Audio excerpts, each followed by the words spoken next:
Ola, necəsiz? Keyiflər necədir? Bugün danışacağımız bəzi söhbətlərimiz var.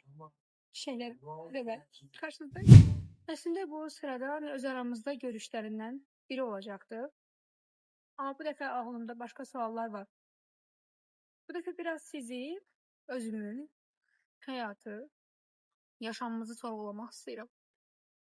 Əlimdə mikrofon tutmaya ehtiyacı duydum. Mənə maraqlıdır sənin zihnində ilişdiyin şeylər.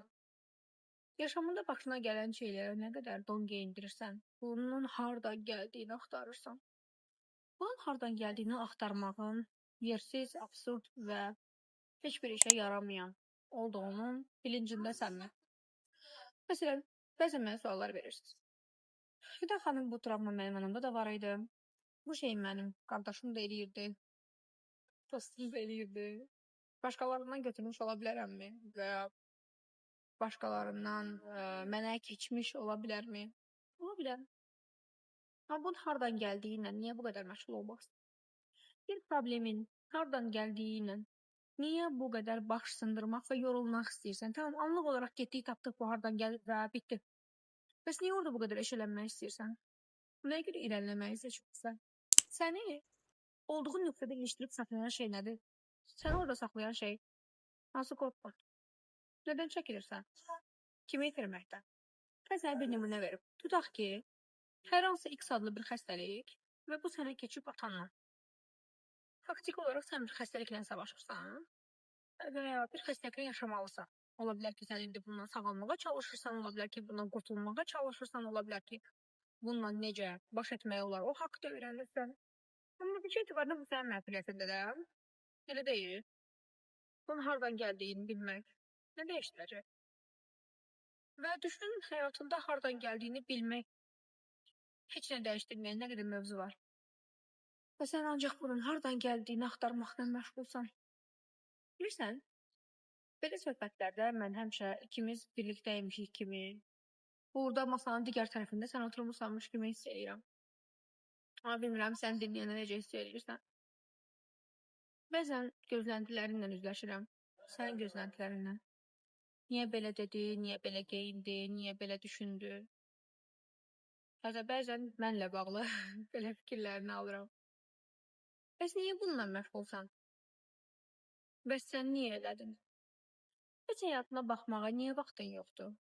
Öz yaşamını çiçəkləndirməyə niyə vaxtın yoxdur? Başqa birinin həyatını sorğulamağa ayırdığın vaxtı öz həyatını da gözəlləşdirmək üçün ayırsan, düşünsən, nə olar? Düşüncədən niyə qaçırsan? Qorxduğun şey nədir? Məncə sən biraz da dönüşsən, inkişaf eləsən, olacağın insandan və o insanın itirəcəklərindən qorxursan. Bəlkə də indiki çevrən onda heç sənin üzünə baxmayacaq. Çünki sən indi qurban rolundasan və onların arxasından düşmüsən və onlarla uyum içindəsən. Sən sərhəd çəksən, onlar bəlkə səni seçməyəcək, bəlkə sən bundan qorxursan. Məndən soruşsan, əslində deyə biləcəyim cəmi bir cavab. Həyatında baş verən hər şeyin səbəbi sənin inkişafın, gelişimin və irəliyə getməyin. Və sənin elədiyin hər bir sabotajın səbəbi sənin geri də özünü tutmağındır. Bilirsən, bəzən ola bilər sənin ağlına gələr ki, bu dərd mənim başıma necə inkişaf eləmək üçün gəlmiş ola bilər. Amma mən inanıram. Mən inanıram, bu sənin başına gəlibsə, sən daha çox nə eləyə bilərsən deyədir. Sən oranı aşıb, həyatında çox yüksək yerlərə gələ bilərsən deyədir. Sənin əngəl gördüyün şeyin mütləq ki, sənə bir hədiyyəsi, bir üstünlüyü, bir qatqısı var. Amma bu qatqını mən bilmirəm. Baxsan, hiss eləsən, sən görərsən. Davam eləsən, sən görərsən. Bəzən ayrılıq sənin elədiyi, bitiş sənin elədiyi, çöküş sənin elədiyi. Bu bitən münasibətin ardından nəfəs ala bilmədiyinə zənn etdiyin şey qurtuluş olar. Bəzən sondur deyə qorxduğun şey elə yeni həyatının başlanğıcı olar. Bəzən çəkindiyin şey həyatının sənə möcüzəsi ola bilir. Bəzən getməkdən qorxduğun yer, cəsarətin çatmayan o görüş həyatının dəyişəcək nöqtəsi ola bilir. Sənin bu dünyada edəcəyin tək şey yaşamaq və gələni yaşamaq. Hər şey risk adlandırıb, hər şeydən qorxmağının heç bir mənası, əsası yox. İndi isə son olaraq Sənə bir neçə sorğulaman gereken şeyler deyip gedirəm. Səndən ricam, otur və biraz bugün bu haqda düşün.